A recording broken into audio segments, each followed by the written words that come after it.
Hey, and welcome back, everybody, to a Monday edition of Bubba and the Bloom. Yeah, you did not mishear that one. We told you guys on Thursday. 4 episodes this week to wrap up your pockets of ADP. Tuesday and Thursday nights will be live like usual, but we'll get you covered throughout the week here, all the way through 300 and beyond to get you ready for the last 2 weeks of draft season. But before we get to that and much more, you can find me on Twitter at BDintric, the podcast at Bubba Bloom Pod, and on Patreon at patreon.com/Bubba Bloom. And my co-host, as always, on Twitter at RyanBHQ. Ryan, how we doing, my friend? Oh, it's Monday. It's Monday for both of us. So it's Monday. Yeah. Making it work, but we did want to prioritize and kind of lean into this sprint towards draft day. We were just talking like we really are running out of time for at least our own drafts, but we thought this was a good week to basically just hammer out these middle rounds, do these ADP pockets, give you all double episodes this week. Lean into the craziness that is the peak of draft season right now. So we're doing it. No regrets, right? No regrets.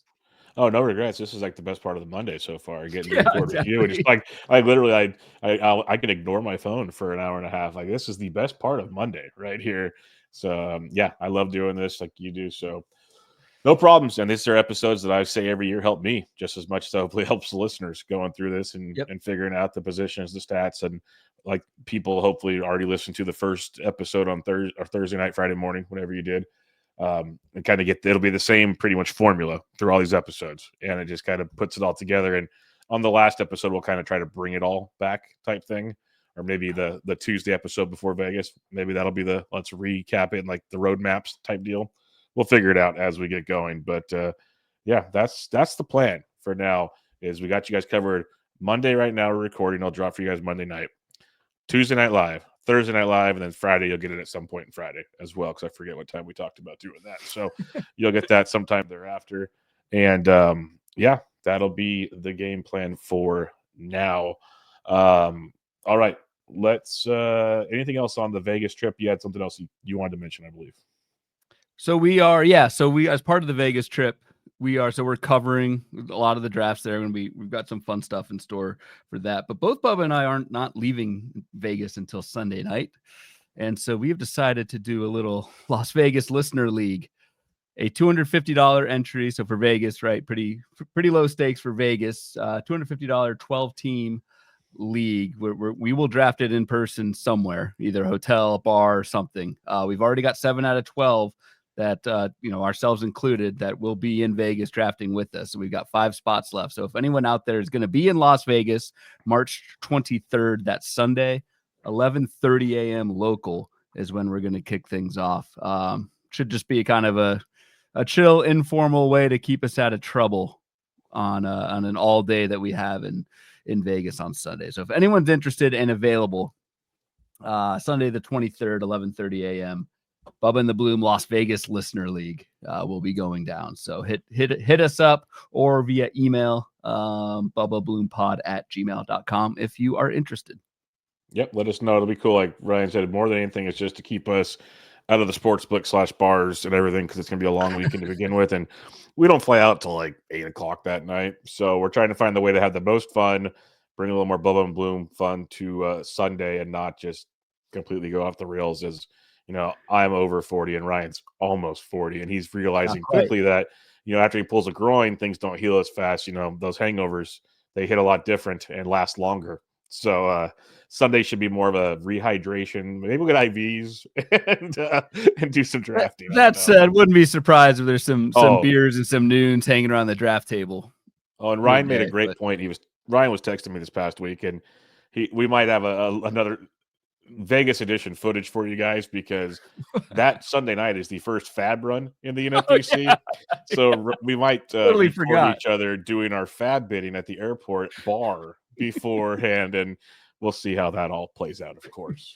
Yeah, just an idea that popped into my head. Probably an idea that sounds good now, but will probably be a total crap show when we are trying to do fab in an airport. I totally forgot that's our first fab run as we're trying to leave Vegas. So that'll I'm sure go well.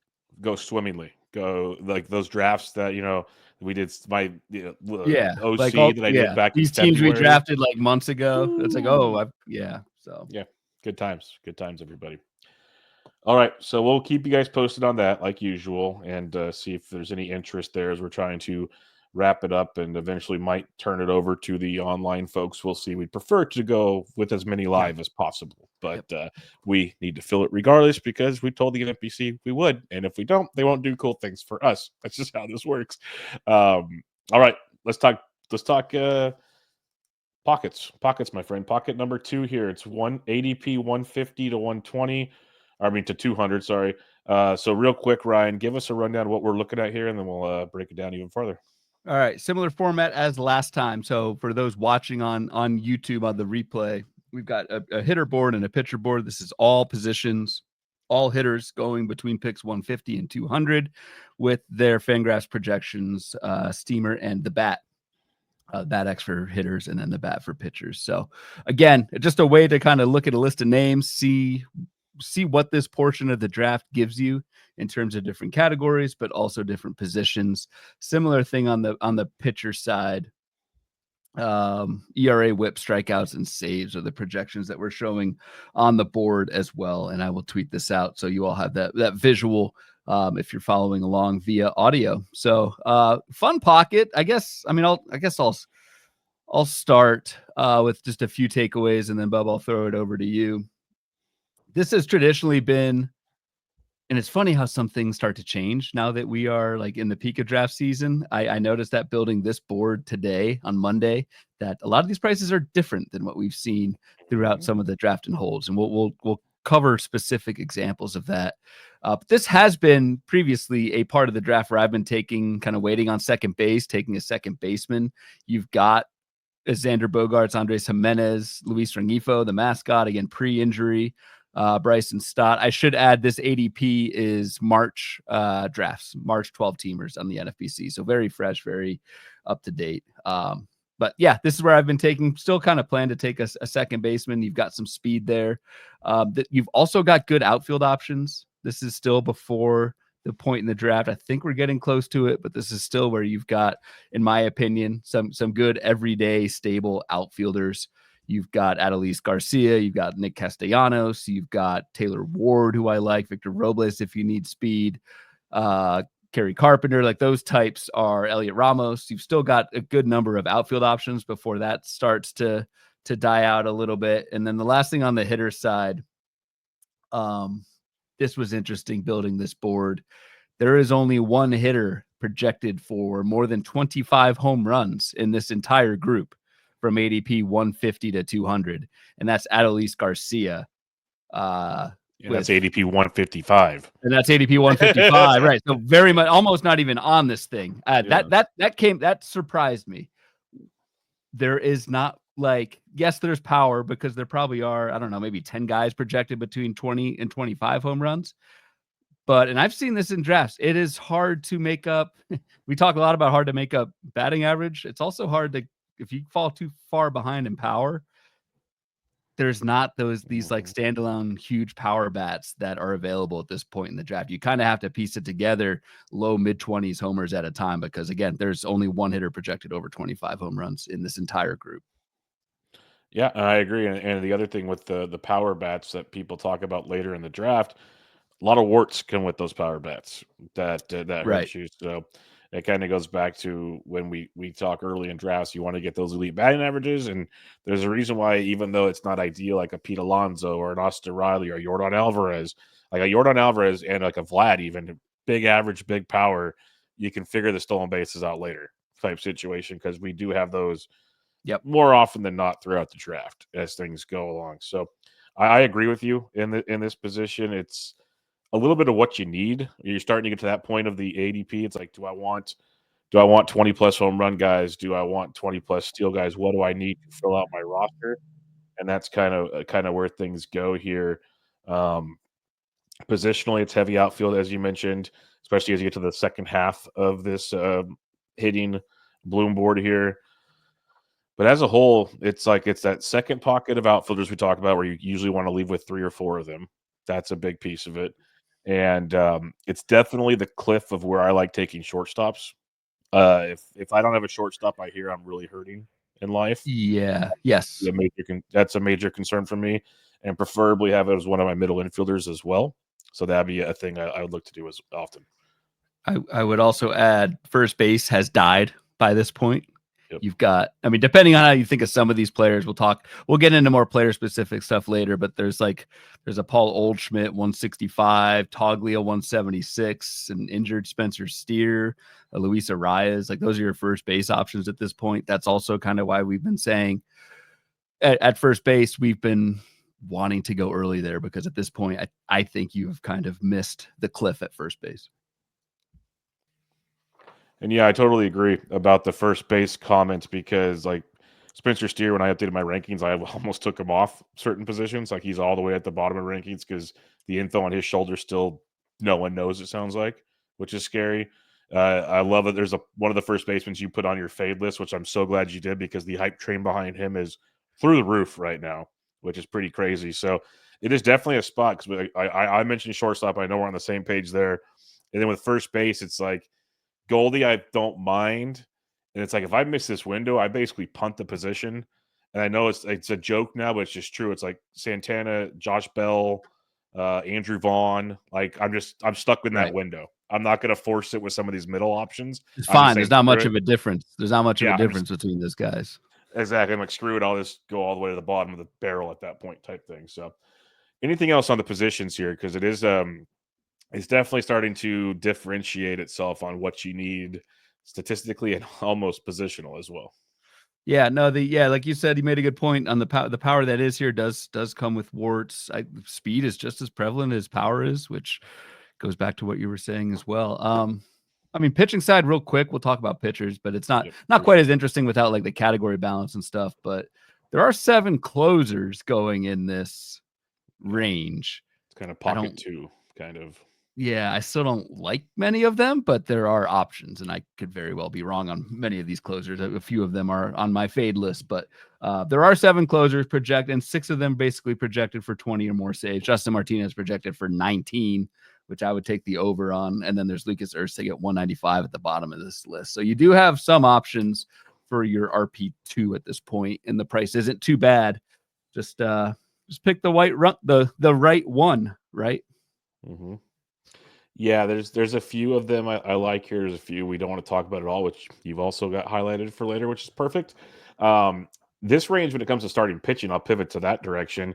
Still a good area for strikeouts, which we got that going for us, because that'll start to dry up real quick. Like, they're not elite strikeout guys, they're still pretty good strikeout guys. But more importantly, if we look at this ADP in 2 weeks, there's a handful that won't even be on this list. And not because they're going up. There is a triage unit is in this section of the ADP. A couple of guys that aren't even ranked on my ADP anymore, are my top 100 pitchers, are on this board. And there's also a bunch of guys that are going to go because of helium the other direction, which we talked about. Your boy Christopher Sanchez, like, the price is wild, and that's going to keep going Sanchez, up. Going 154. I mean, that's probably a big takeaway on the pitcher side. I think is we are starting to see that pitcher movement both ways. Like you said, the injury guy's going down, but I have not seen Christopher Sanchez at a 154 ADP. That is kind of bonkers. I don't even know if I'm in at that point. You've also got Kevin Gausman starting to rise up. Yeah. I noticed him at 169 in March drafts.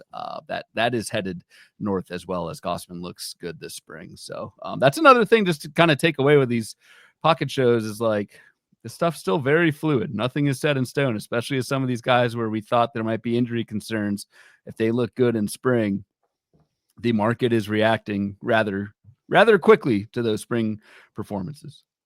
Yep, spring performances, injuries, it's moving all around, has a ton to do with it. And just like, I'm looking at a ton. There's a lot of these young, quote unquote, potential names. Plus, you got like Pavetta signed and so on and so forth. So it's a range. When I've been drafting, I feel like I've been going more pitching in this range by looking at some of the names, because there's a lot of the bats I've kind of like, I've been on a couple of them, but there's also a handful of them I'm just like, nah, I'm good. Don't really want to roll the dice outside of the shortstop thing we talked about. So for the most part, I feel like I'm going pitching, but if the ADP keeps changing the way it's changing, that might not be happening either.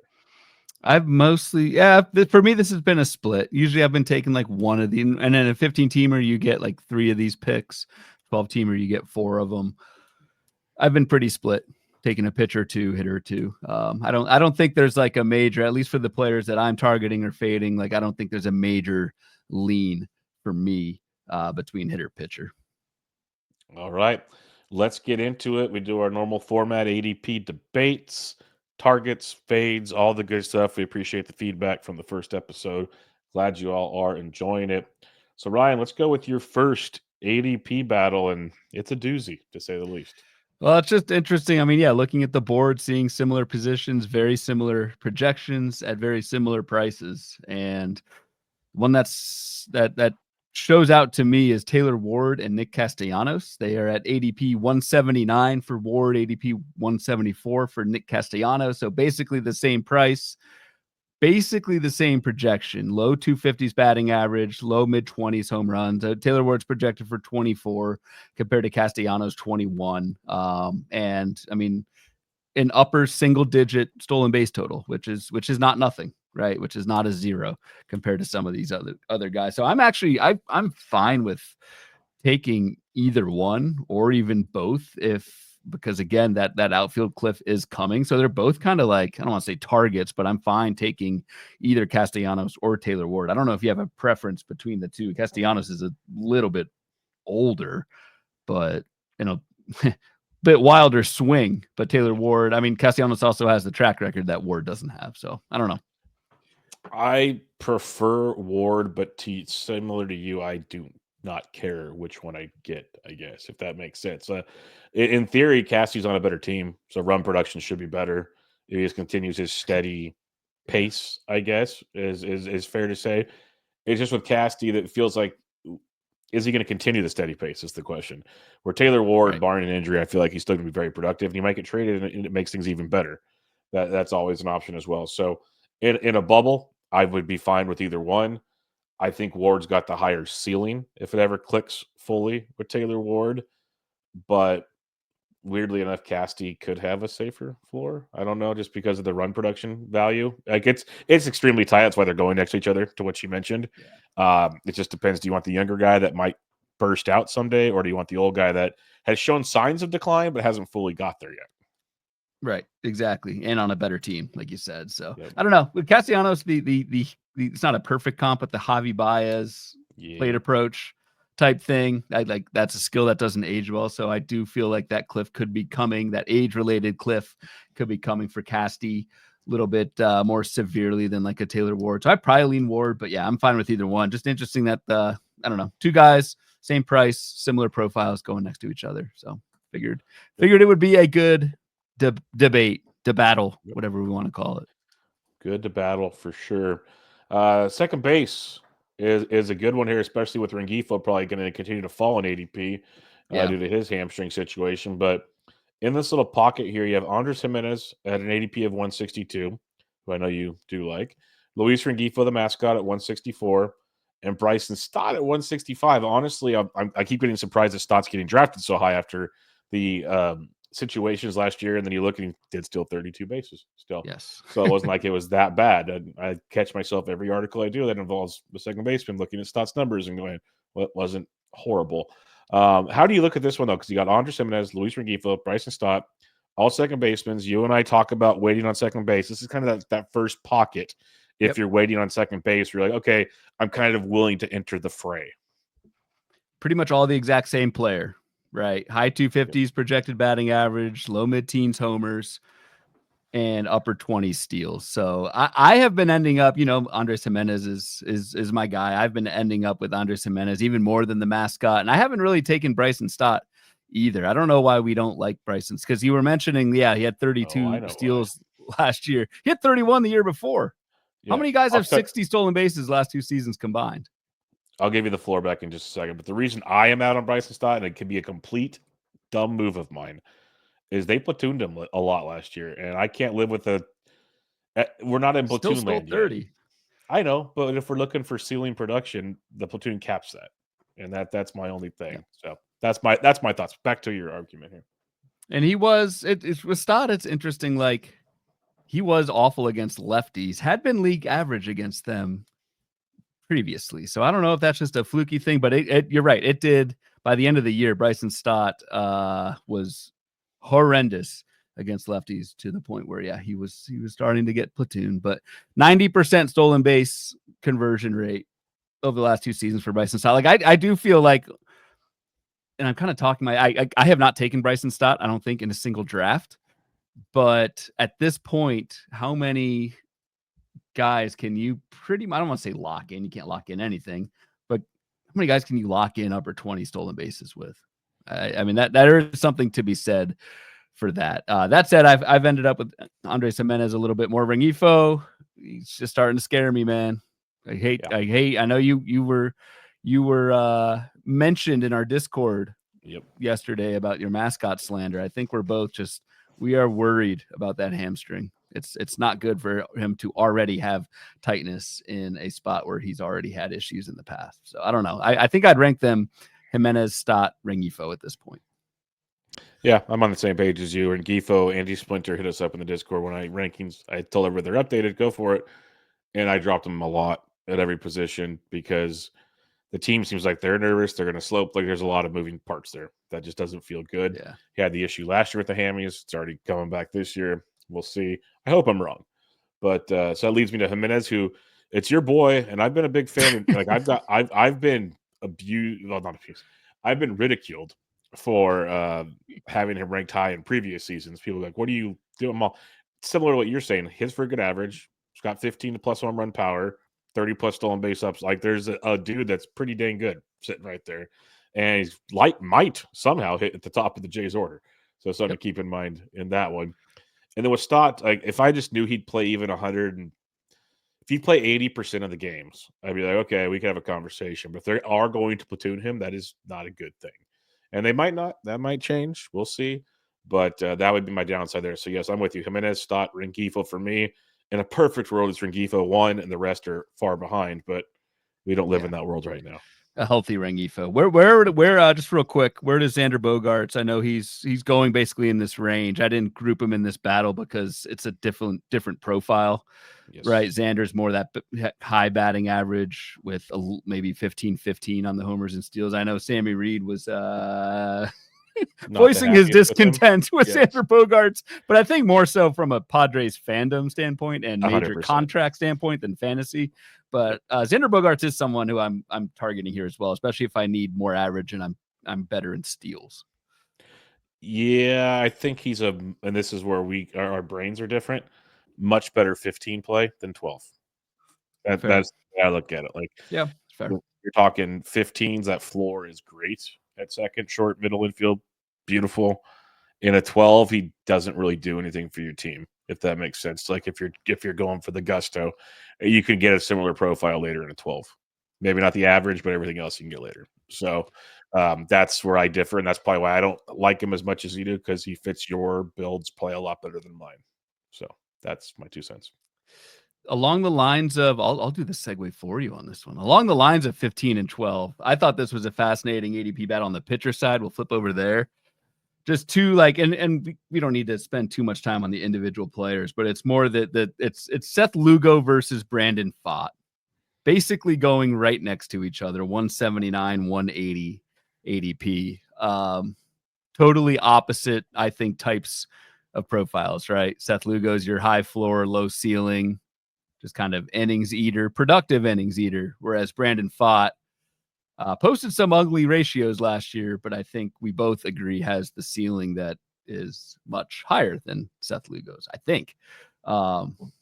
What's your take on those two guys, or just the general profile of what type of starting pitcher you're taking at 180? Because these are not free picks. This is still mid-rotation guys. So again, people, it's a great, like you mentioned, transition and similarities. Is Lugo brings a phenomenal floor, like a great floor to the battle. Like he's gonna get you. His quality start potential is through the roof compared to Brandon Pfaadt. That's pretty clear, and that's why he's got that. But he needs to accumulate to be valuable. He's a poor man, Sandy Alcantara.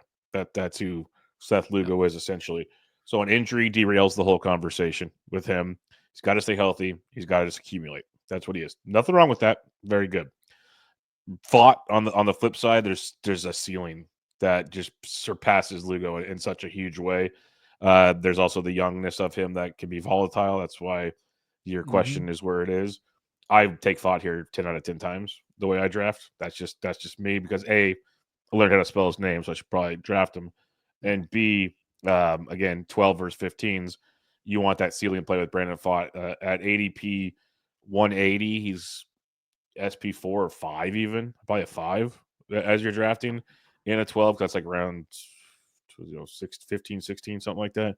Yeah. So yeah, Fott's definitely in play as one of those type of plays, and that's kind of my 2 cents on that. It's just interesting because this is 12-team ADP. I mean, this is 12-team leagues, and they are right next to each other. And you can argue. That's why I don't mind waiting on pitching. Get like 1 ace, maybe 2. There's so much depth in a 12 to like throw darts at. Yeah. Yep. It's just if Brandon Fott even does. I mean, I don't think he had a 4.71 ERA last year. Like that is straight terrible and hurting you. If you are in a 15-teamer, you are, and Brandon Fott doesn't work out, I think you will. I think the skills are there, and I still think I'd take him over Seth Lugo. But just know, like, if that doesn't work out, you've got a pretty big hole in your rotation, and it is very hard to plug those holes in 15-teamers. So I don't know. 3.65 Sierra, pretty good. Yes. Oh yeah. Out pitch the skills. And we would assume that corrects itself, assuming the skills stay as they were in 2024. But I don't know. You never know. His last 2 months were atrocious. I'm just pulling up. It was. I mean, it was not good, dude. For Fott. Yeah.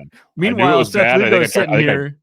I think I blocked out part of that. It was awful. And Seth Lugo sitting here with like a sub 3.60 every ERA every single season. I'm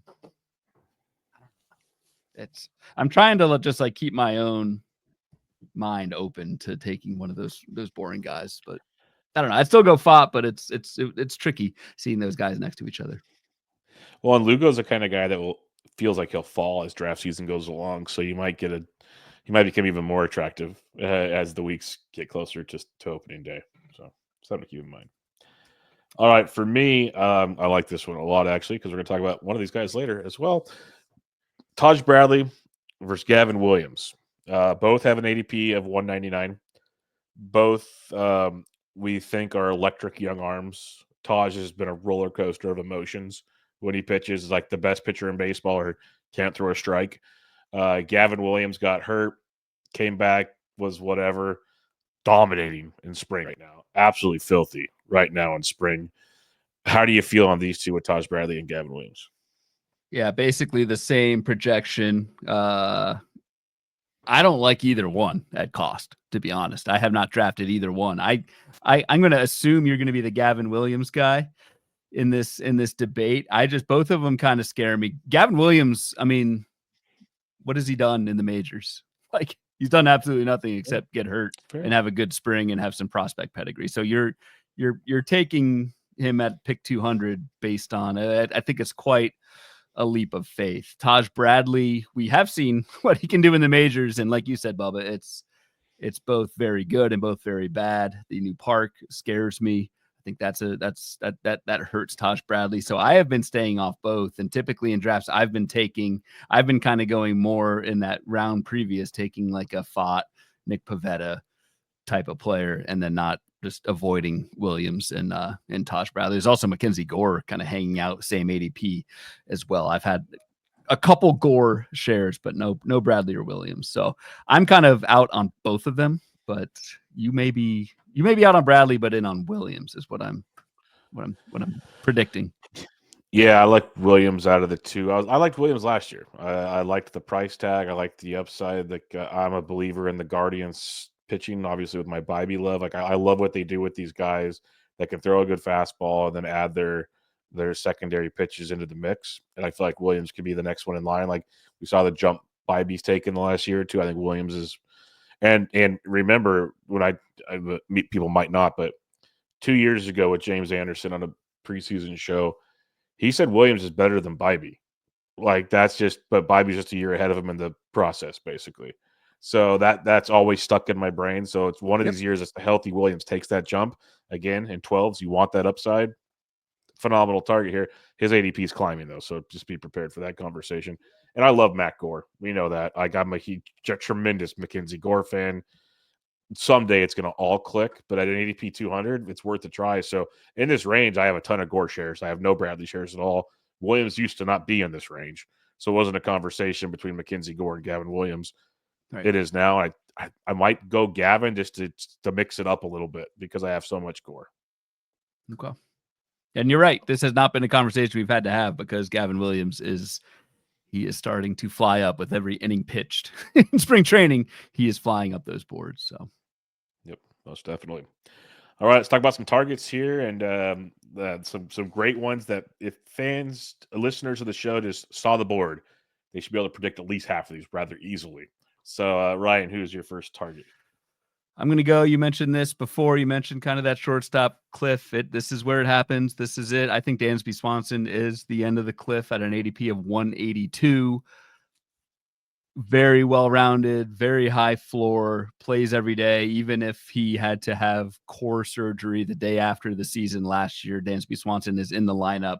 I think super dependable and maybe more of a 15-team play than in 12s. But Dansby Swanson projected for 20 homers, 15 steals, 246 batting average. Like that's going to work. That's going to work. And again, like your next shortstop is Zach Neto, whose price has pretty much stayed the same. Like you cracked me up this morning on Breakfast with Bubba. You were kind of saying the Angels report that things look promising, yet he can't throw. Dude, it's a legit video interview with Ron Washington. I'm like, how can you say that when he can't throw?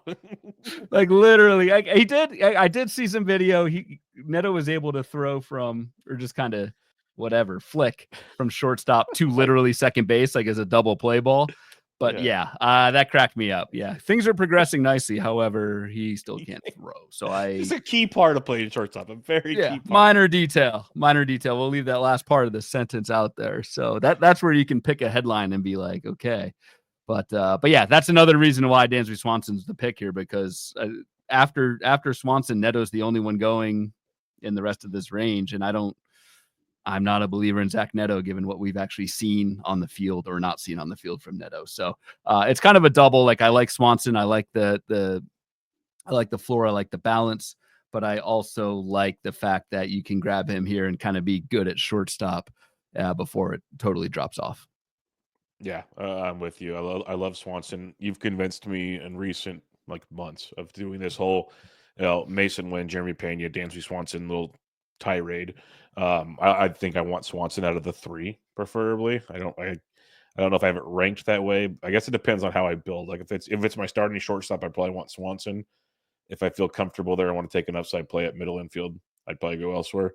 But I like Swanson a lot. I'm honestly surprised he still is ranked here in ADP. I'm also surprised Neto hasn't fallen more at ADP. So we'll see. Similar, we talked about shortstop tier, so it's only fitting that I knock one out here too, and that's Jeremy Pena, who feels like doesn't get the love he deserves, I think, or maybe he does. Maybe I just like him more than what we're looking at here on the ADP. His ADP is 167.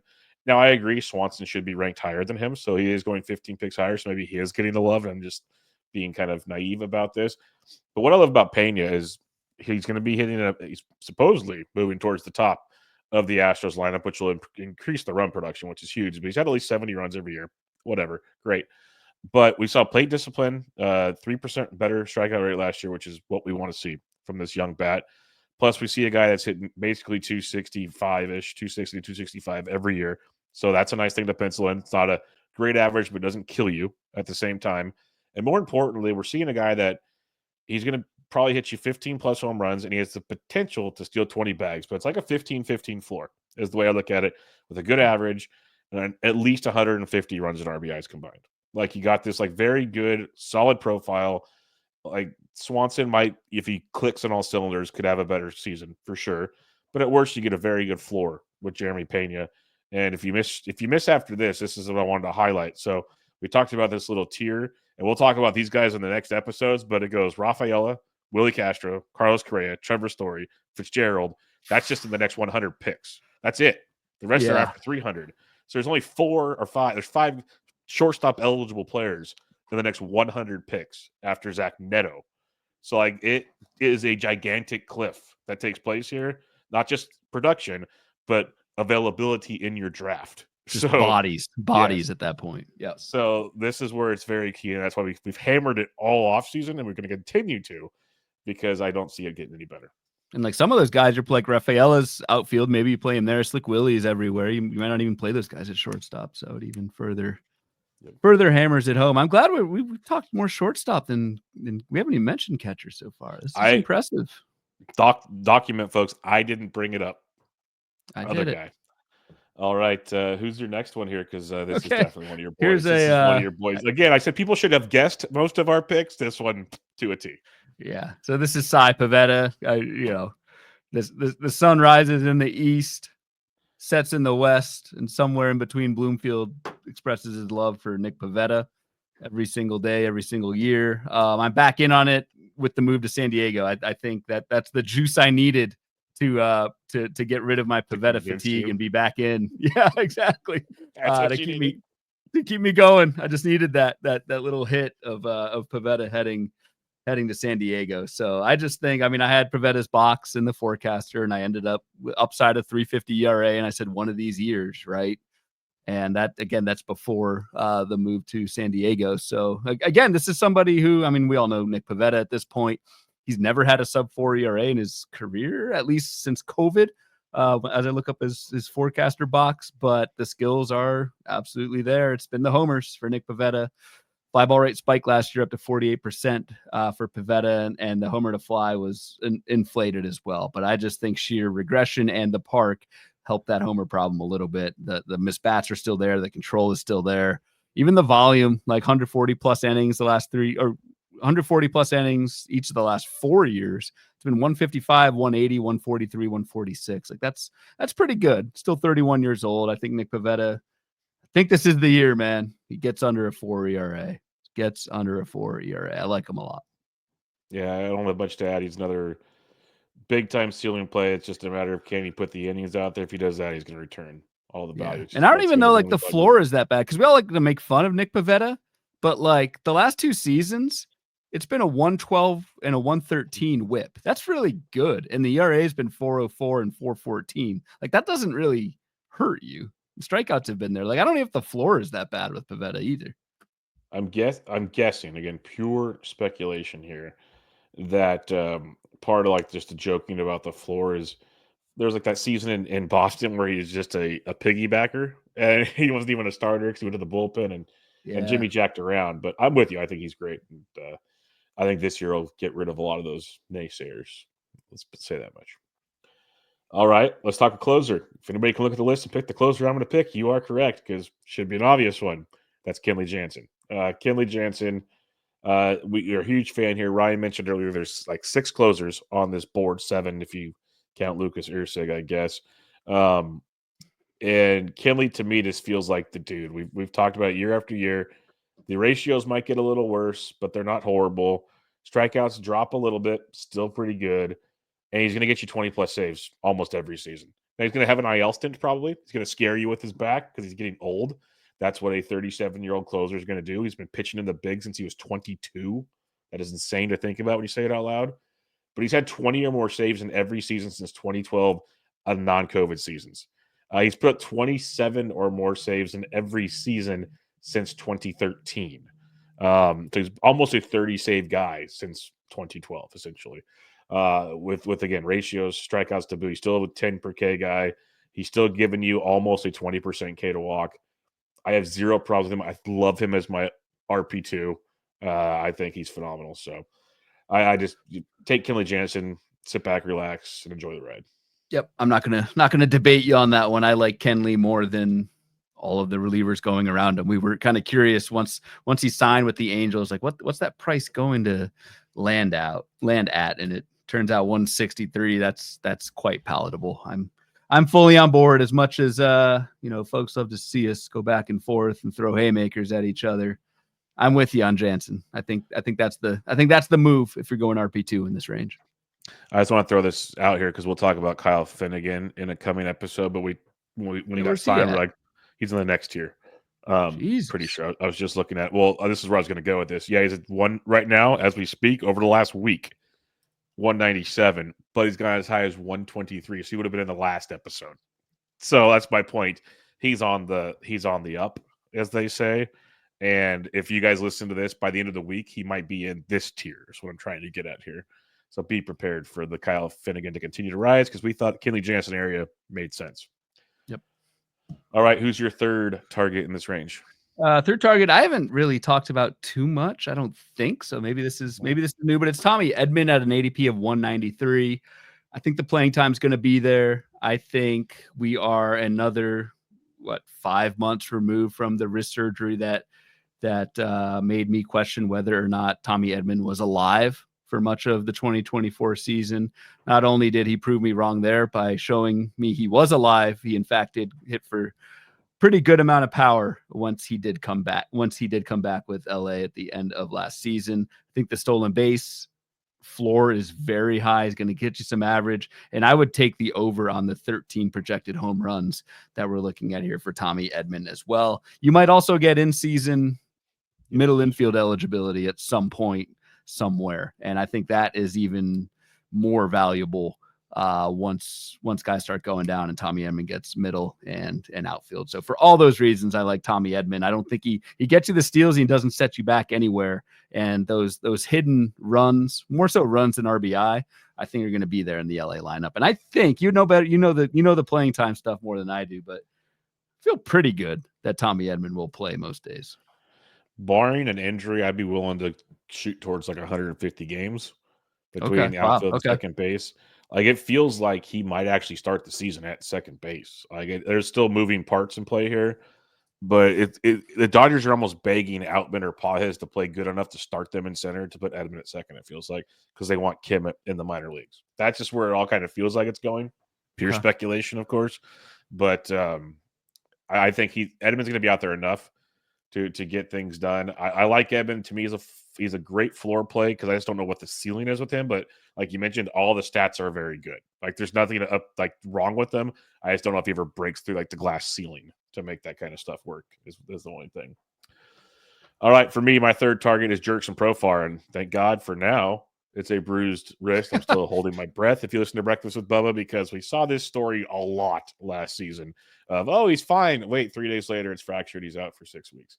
So I'm still waiting on this one. But what we saw last year with Profar, 24 homers, 10 steals, 280. We know the All-Star season in San Diego. We saw a decent year in 2020, but it's by far career season for Profar. And I'm not crazy I hate gambling on career seasons, but we're also not paying a premium for a career season. I think the projections aren't fair on Profar, honestly. They got him hitting 250, 255, mid-teen home runs, like 7 steals. I think he's more of a 2010 guy in an Atlanta offense that's very, very productive. I think he could maybe run into a 265, 270 batting average. Like, he's going to hit towards the top of the Braves lineup. There's so many things that if you just look at projections alone, they're using too much of the past with him when that's how projections work. That's fine. They're not factoring in who he might be now and the team context. He is 32 because he has been playing in the big since he was 19 years old. But I think the projections just aren't doing him justice. I think there's a higher ceiling to him than what they're giving on. I get the concerns, though. Career year. Can we move on from that? But I do like some Jurickson Profar. Yeah, I'm not as high as you on Profar. Like, I think the projection is fine. And I think, this is where we debate this stuff all the time. Like, I do think, like, for as good as Jurickson Profar was last season, a lot of it with pretty legit skill support, are we willing to throw away basically an entire career of suck? You can. And if it works out and Profar is the same guy who he was last year in that lineup, this is absolutely a good pick. I'm just throwing out the possibility that you're getting somebody coming off a career year who has a track record of really not doing anything. So that's the downside with Mr. Profar.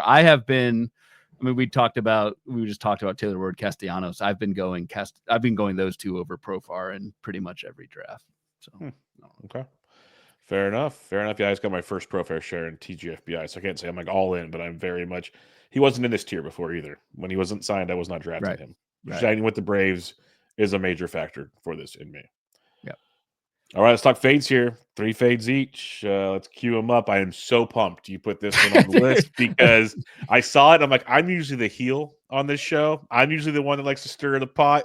But no, Ryan's going for half the fantasy community's jugular with this one, and I am so here for it. I got my popcorn. The floor is yours, friend. I don't know, man. I think you're more fired up about this than I am. Like it's more like I said, because you usually don't stir the pot like I do. I guess it's fun. This really got you. This is like a shot of Celsius into your bloodstream. If I ever needed this on a Monday, here it is.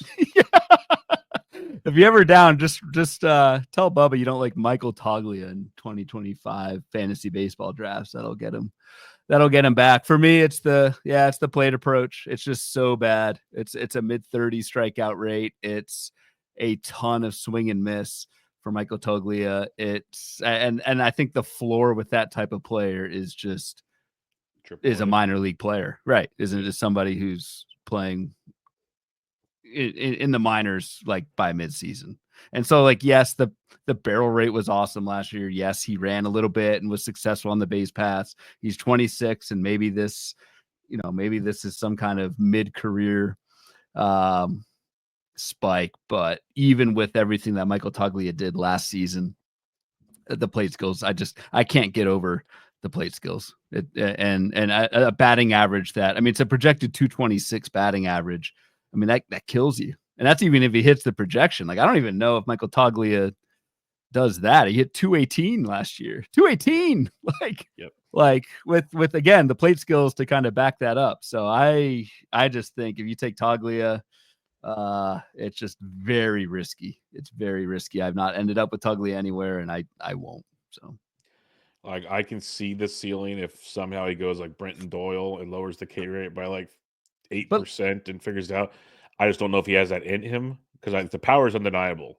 So I get that, Mark. But I don't think I have maybe one share of Toglia. I actually take him an underdog because of that volatility he brings to the table, but nothing to do in a redraft.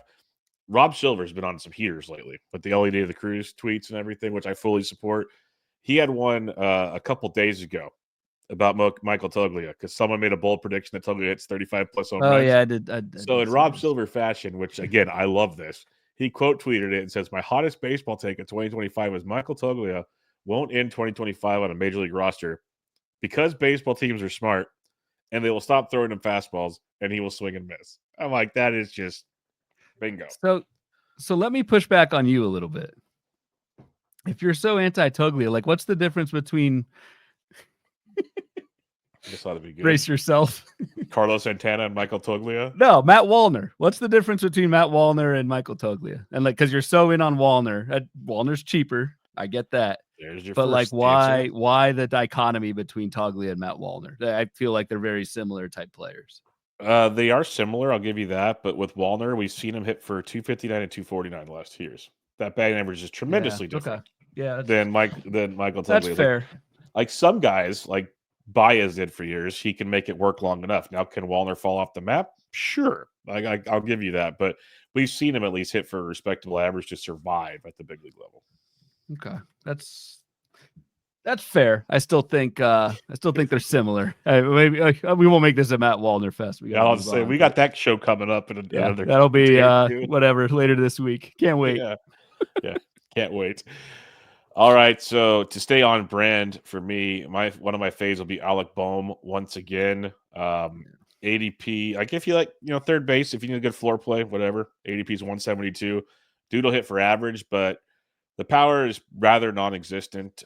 He's got 97 ribbies the last 2 years, which is nice, but definitely that's a stat you can't just count on, which is weird. He got back-to-back 97s, but you're basically paying for a batting average with no steals, 15 home runs at a corner infield position that you can get better production from, maybe not batting average, but all like 3 to 4 other categories as drafts go on. Like, I know we already talked Chapman. Suarez is in I'd rather take Eugenio Suarez, honestly, and take the ceiling play with him over Alec Bohm, or you just punt the position at third base like I do in a lot of drafts. So I'm just out on Bohm. He's a floor play, and if he hits a slump or hits an IL, he's basically not going to do anything for your fantasy team, obviously. So I'm out on Bohm. I actually drafted Bohm in TGFBI. Felt terrible. Just felt awful. It's not a pick. It's not a pick you walk away and go champion. No, you just don't say that. It's just like, and granted, it fit my team. I guess I needed batting average, But yeah, you're right. Like, I don't know. There is something to be said for hitting a batting average, getting on base in that lineup and volume your way. That's part of why those RBI totals are so good. But no, I would certainly not think Alec Boehm gets another 90 plus RBI season. You just need so much volume for him to come through. I'm with you. Like the second I clicked draft on Alec Boehm, very questioned what I was doing in life. So yeah, like if he was 50 picks later, I'd be like, okay, we could have a conversation, but not at this point in the draft. Yeah. All right, who's your next one? Because again, this is one that if people listen to the show should have nailed down pretty well. Right, it's a dual fade. I'm gonna loop Alexis Diaz and Pete Fairbanks both in here. I just think Diaz is just not a good pitcher, and you've got Francona there now in Cincinnati. Like, I don't know how much of a leash Alexis Diaz has. A 154 ADP. That scares the hell out of me. Pete Fairbanks is a better pitcher than Alexis Diaz, but I just worry about injury. Pete Fairbanks cannot stay healthy, and then also I think the Rays trade Pete Fairbanks, and I don't think Pete Fairbanks is dominant enough to just assume that when Fairbanks gets traded, he will be a closer on his new team. So Alexis Diaz, Pete Fairbanks, both at like 155 ADP. I am out on. Similar to your Kenley Jansen target, I'm taking Jansen. I'm taking Kyle Finnegan over these two. I'm taking Ryan Presley over these two. I'm taking Justin Martinez over these two. So it's not just that, like what I said about Diaz and Fairbanks. It's mostly also the price. Like, I think there are better relievers going later in the draft. So those two are full fades for me. Yeah, 0 Diaz shares. I think I had one early Fairbanks share. You But took Fairbanks in Meatball, but that's way Meatball. early. It's early. Yeah, and if every time I see him on a draft board, still the Alec Boehm feeling, it doesn't feel good. I'm going to stick to the closing situation here with Ryan Presley. And this is not just a Tout Wars comment here. This is just the reality of the situation. Presley's 36, so he's almost as old as Kenley Jansen. But Kenley Jansen continues to do it where Presley's had injury health concerns over like 2 or 3 of the last 4 seasons. We've seen him missing times with some weird nagging injuries, which already concerns me. We've seen the ratios; they're good, but not great. We've seen the strikeouts drop last year tremendously, which is a tad bit concerning with a 1.34 WHIP on top of it, which should be on my team, not yours, Ryan. Not to mention, I think he's there to help Porter Hodge, not take Porter Hodge's full-time job in Chicago. Like, Presley will get his saves, but at the same time, like, if we're talking about the Fairbanks and the Diaz's of the world, Presley's another one of those guys where I'm like, yeah, he's okay, but like, I'd rather have Justin Martinez, Jordan Romano, and that are going right around him than Ryan Presley. So yeah, I took Presley and Tout. Wasn't like stoked about it. I'd still take him over Diaz, Fairbanks, probably Romano as well. Like, I do think Presley had to waive his no trade clause to go to Chicago, and it is a pretty ironclad one. I don't think he just goes to Chicago to help Porter Hodge. I think he is the guy. I don't know if Sarah Sanchez agrees with me on that take. No, she took Porter Hodge a few rounds after I took Presley in that same Tout Wars draft, and to be on a different page as Sarah on the Chicago Cubs is probably not a good place to be, but that's how I read the situation. And so that's what I'm sticking with it. And Presley's skills, that though in decline, I think are still good enough to hold down the job that I think he has to start the season. So it's not like a smash for me, but he's certainly not a fade. I think if you need a RP2 at pick 180, I think you do it and hope for the best. But I don't know. Justin Martinez, I might give you that one. I probably take Martinez over Presley. And the real answer is I'll take Kyle Finnegan over all. So, well, good. Finney is yeah. I mean, he's not any good either, but he's gonna crush me when he sucks because I'm like all. What's the difference between Finnegan and Presley? I guess Finnegan has a longer leash, you would say. Yes, there you go. Presley. You nailed it. I don't know if I agree. I don't know if I agree with that, but that's that's my we'll agree to disagree for sure. I think they're like the same dude. I think they're the same guy. That might be a beer bet coming down the line right there. All right. Who's your last one here? Because I have 0 shares for this player as well. Yeah. So like how I mentioned that, like what has Gavin Williams ever done in the majors except get hurt and have good prospect pedigree? Like the exact same thing could be said for Shane Baz. I need to see something. I need to see skills. I need to see health, mostly health. I guess we can assume the skills are maybe there, but I think the market is placing a hell of a bet on Shane Baz as a 187 ADP. The projections are terrible, but how do you even project somebody like this? I need more of everything. And Shane Boz, like, I'm totally out. Not that this should matter, but I think he just got smoked in his last spring training start, which again, that shouldn't factor into anything, but it's just like, I don't know, reinforces a floor that I think is pretty scary with Shane Boz. Yeah, I'm concerned about a lot of things. I believe the talent is legit. Millions of questions about health, usage, ballparks, you name it, with him. Right. So, Like, I mean, hasn't had 120 professional innings in his career. Like, I mean, that's a guy you should be drafting at like 280. Yes, Not 180. not 180. Agreed. Yes, Agreed. that's the concern. It's like if Boz's price was a lot cheaper, I'd have probably a share or two, but not at this point. Like, go get drafted around Kumar Rocker, and we'll have a talk. I was trying to think of good call, good pull. I was trying to think of like who is going at like 280 that would comp, and like I would take Kumar Rocker 100 picks later, whatever picks later, and then Shane Boz. Yep. All right, so my last fade is a teammate of Shane Boz and somebody we mentioned earlier in Taj Bradley. And I just want to kind of highlight a couple more things because I love Taj. Like, we talked about Taj in the show. We picked up Taj. We drafted Taj in recent years. I think he's going to be very good. It's just where he's getting drafted, the inconsistencies are rough. Like, I'd rather go Gore, Gavin, Arrighetti right before him. You have Eflin right before that, Pavetta. Like, this window of starting pitchers, that risk with Taj just doesn't fit the risk. The other guys are still risky. I'm not saying they're not, but the Taj risk is real. Not to mention that new ballpark. I just don't want to deal with Rays pitching right now. I have so many questions about that ballpark. It's not the Trop anymore. Projections are some projections, some are like, I think the bat are supposed to be factoring in the new ballparks. But as a whole, we're using a grouping of projections when we do stuff. And a lot of these things are just using averages of seasons and different recipes that involve the Trop. That's just the reality of the situation. Not to mention the Rays just finagle innings pitched. Like, you look at Taj Bradley, and I know he hasn't been fully healthy all the time, but it's 104 innings, 138 innings. It's like projections have him, like, Steamer's got him going 170. I don't think he gets to 170 with this team. Like, so that's the other factor involved here. It's love the talent, love the kid, want him to do well. Maybe I'll draft him next year. Right now, it's a no for me, dog. Some very interesting and confusing usage patterns with Taj Bradley in the Rays in recent years. It's a good point. Yeah, that's my bigger problems.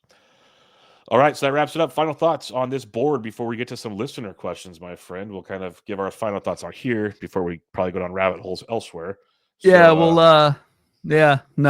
More. Well, I'm sure we'll go down rabbit holes on listener questions. We covered a good bit, and then I think we're going to cover more with these excellent questions from our fine Discord community.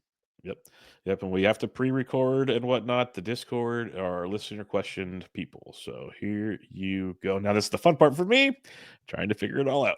All right. BP in the chat says, I have both Justin Martinez and Irsig as potential keepers in a 14-team mixed league, saved plus holds league. I think I like them better in that format. Agree. I'd say 100% better in that format.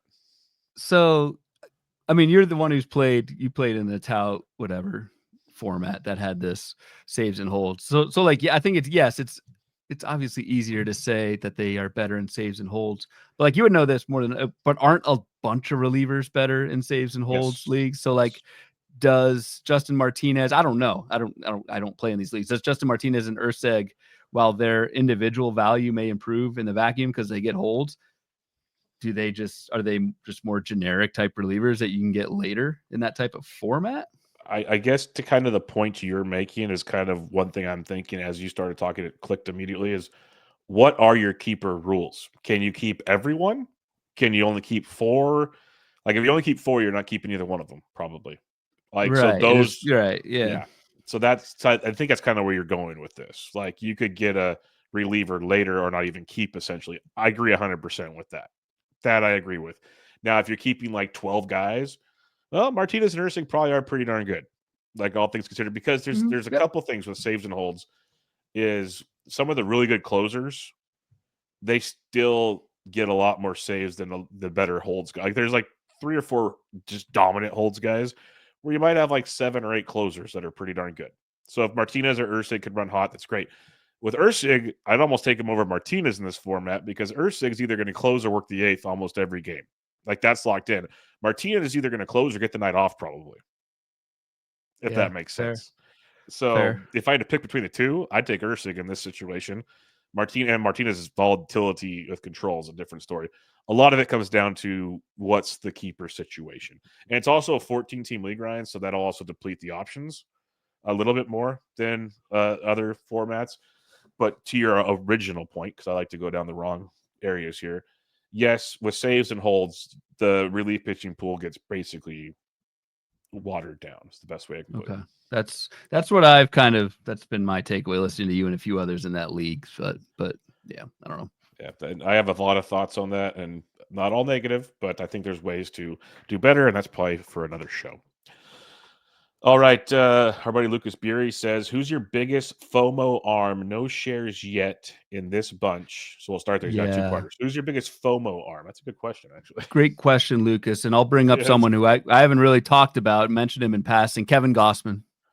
I've been a huge Kevin Gausman guy. The other day. I remember that, yeah. I know. I was like, man, I don't want to trust this, but like, Kevin Gausman, I have been a huge fan of in previous years, and this year I have been totally out on. Looks good this spring, and that is the type of spring performance that I like. Should we take more stock in than your typical spring? Climbing up boards, 169.